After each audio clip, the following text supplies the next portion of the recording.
Ahora, vamos a entender una cosa. Vamos a ir vamos a ver ahora qué es lo que dice Jesús de la ley. Hemos visto que Jesús dijo, hemos entendido, lo hemos visto claramente que Jesús no vino a abolirla, ¿ok? Pero vamos a ver ahora qué es lo que pensaba Jesús de la ley. A ver, ¿qué es lo que pensaba Jesús de la ley? Vamos a ir a Mateo 4:4.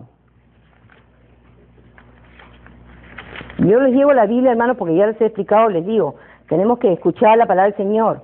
Entonces, miren lo que dice la palabra del Señor. Dice, Jesús mismo está hablando, dice, Jesús le respondió, escrito está, no solo de pan vive el hombre, sino de toda palabra que sale de la boca de Dios. ¿A qué se refiere Jesús? ¿Qué es lo que está diciendo acá Jesús? Pues vayamos a Deuteronomio, para que ustedes entiendan lo que está diciendo Jesús acá. Porque acuérdense una cosa, hermanos, todo el nuevo pacto, toda la promesa del nuevo pacto está en el antiguo pacto. ¿Sí? El nuevo pacto es el cumplimiento de las promesas dadas en el antiguo pacto. Entonces acá Jesús está mencionando un pasaje, le dije Deuteronomio 8, vamos a leer el verso del 1 al 4. Cuando Jesús dice no solamente de pan vive el hombre, vamos a ver a qué se refiere. Y les voy a leer todo esto para que ustedes entiendan a qué se refiere Jesús.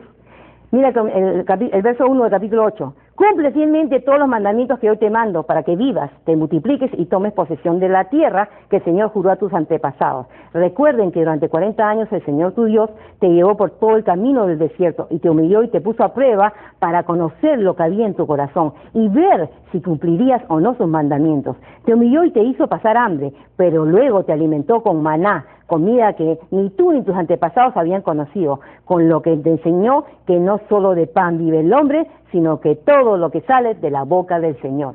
Es decir, acá Jesús está refiriéndose a ese pasaje, al Deuteronomio, y está hablando acá, cumple fielmente los mandamientos. Entonces Jesús está haciendo entender, no solamente del pan vive el hombre, ¿qué está refiriendo Jesús? De todas las palabras, las enseñanzas del Señor. El Señor, eso es lo que está diciendo. Todas ellas de eso tiene que, la vida del hombre está ahí. Ahora vayamos a otro pasaje, vamos a ver. Lucas 10, 26, 28. Vamos a otro pasaje que el Señor también, miren lo que estamos viendo, ¿cuál fue la pregunta que yo les hice? ¿Qué es lo que enseña Jesús? ¿Qué habló Jesús sobre la ley? Vamos a ir a Lucas, capítulo 10, versos 20, 26 y 28. 10, versos 26 y 28. Y la palabra del Señor dice, Jesús replicó, ¿qué está escrito en la ley? ¿Cómo la interpretas tú? Le pregunta Jesús.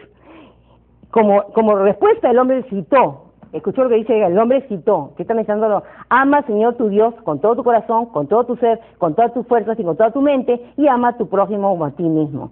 ¿Qué está mencionando acá esta persona? Está mencionando Deuteronomio 6, 4, 9, apúntenlo para que ustedes lo lean, y también está mencionando Levíticos 19, 18. En otras palabras, está mencionando la Torá, las enseñanzas del Señor, los mandamientos del Señor. Entonces, ¿qué podemos decir de esta conclusión con respecto al Mesías? Jesús, ¿qué es lo que dijo? No vine a abolir la ley, vine a que ustedes entendieran la ley, a llenarles la explicación de la ley. ¿Y qué está diciendo? Que la ley, la palabra del Señor, eso es siempre, es válida. Él no está aboliendo y está cambiando nada. Entonces, ahora vamos a estudiar. ¿Vino Pablo a cambiar la ley? Entonces, ¿será que Pablo es el que abolió la ley? ¿Eso es lo que se nos ha enseñado? Veamos a ver qué dice el mismo apóstol Pablo sobre la ley. Vayamos a Hechos.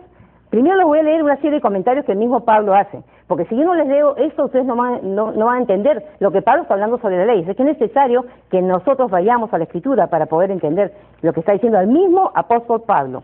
Hechos 21, vamos a leer el verso 20 al 24. 20, 24, dice, al oírlo alabaron a Dios, luego le dijeron a Pablo, ya ves, hermano, ¿cuántos miles de judíos han creído y todos ellos siguen aferrados a la ley? Ahora bien, hasta ahí vamos a leer, dice, ¿cuántos judíos han creído y siguen aferrados a la ley? Está haciendo Pablo. Sigamos, Hechos 25:8. Miren lo que dice el proceso ante Festo, dice el subtítulo que nos ponen acá, 25:8. Pablo se defendía y decía, no he cometido ninguna falta ni contra la ley de los judíos, ni contra el templo, ni contra el emperador. Pablo nos está diciendo, no he cometido ninguna falta contra la ley. Él no ha hecho nada contra la ley. Ahora, continuamos. Vamos a ver qué más dice el apóstol Pablo sobre la ley. Vayamos a Romanos 3:31. Romanos 3, verso 31. Dice, ¿quiere decir que anulamos la ley con la fe? De ninguna manera, más bien confirmamos la ley. Pablo está diciendo, ¿quiere decir que anulamos la ley con la fe? de ninguna manera, confirmamos la ley. Miren, Romanos 7, continuamos en Romanos. Leamos el apóstol Pablo lo que está diciendo. Verso 7, vamos a leer 7:7 y ahí vamos a ver el verso 12.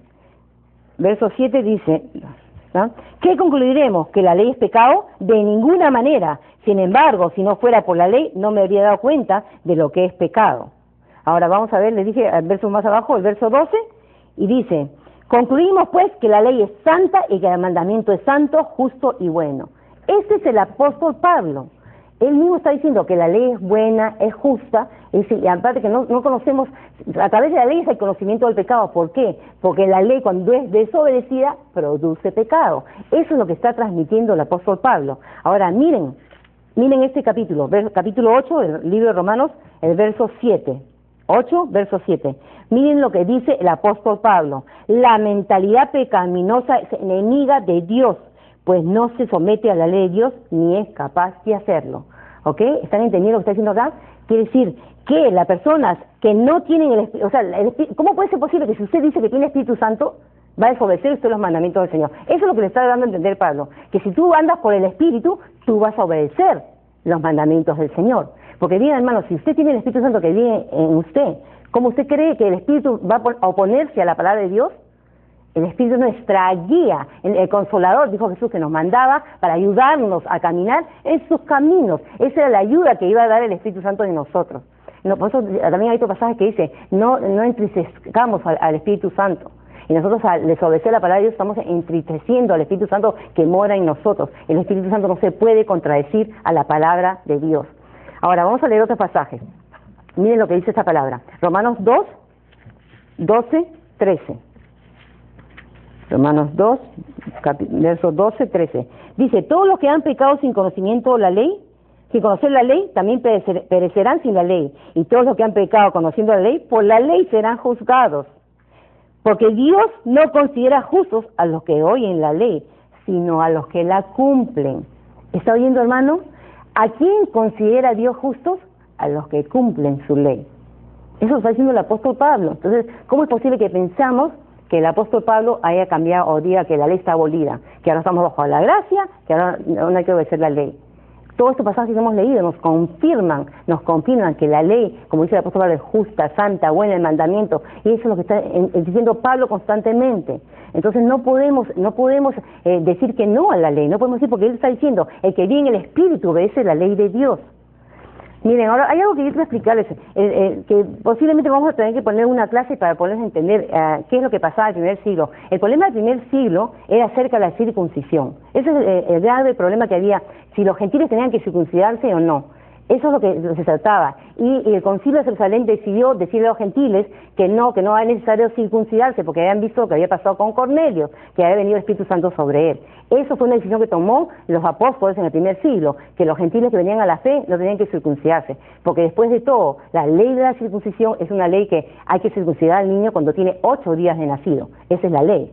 Entonces, ¿por qué les estoy leyendo esto? Porque quiero que entiendan algo, que este pasaje que ha sido muy pasado por alto, no me he prestado atención. Vayamos a Hechos 15, el verso 19 al 21. Este es el concilio de Jerusalén, y miren lo que ellos decidieron. Vamos a ver el verso 19. Dice, por lo tanto, yo considero que debemos dejar de ponerles trabas a los gentiles que se convierten a Dios. Más bien, debemos escribirles que se abstengan de lo contaminado por los ídolos, de la inmoralidad sexual, de la carne de animales estrangulados y de sangre. Porque, en efecto, desde tiempos antiguos, Moisés siempre ha tenido en cada ciudad quien lo predique y lo lea en las sinagogas de todos los sábados. ¿Qué está diciendo acá el apóstol Pablo? Por ahora, una persona que viene a la fe en el Mesías, usted no le va a decir, tienes que guardar. Cuando nosotros venimos al Mesías, nos dicen acaso, pórtate bien, no, así no es, hermano. Nosotros decimos a una persona, le hacemos ver que es pecadora, que acepte al Mesías, y una vez que aceptó al Mesías, entonces el cambio empieza. Eso es lo que hace. Entonces, acá el apóstol Pablo está diciendo, por ahora hay que decirle a los gentiles que se abstengan de ídolo, de sangre, que es kosher, porque comer con sangre es la comida kosher, ya lo vamos a explicar también más adelante. Entonces, que por ahora se abstengan de todo esto, porque después de todo, ellos van a ir aprendiendo la ley, cada sábado en la sinagoga.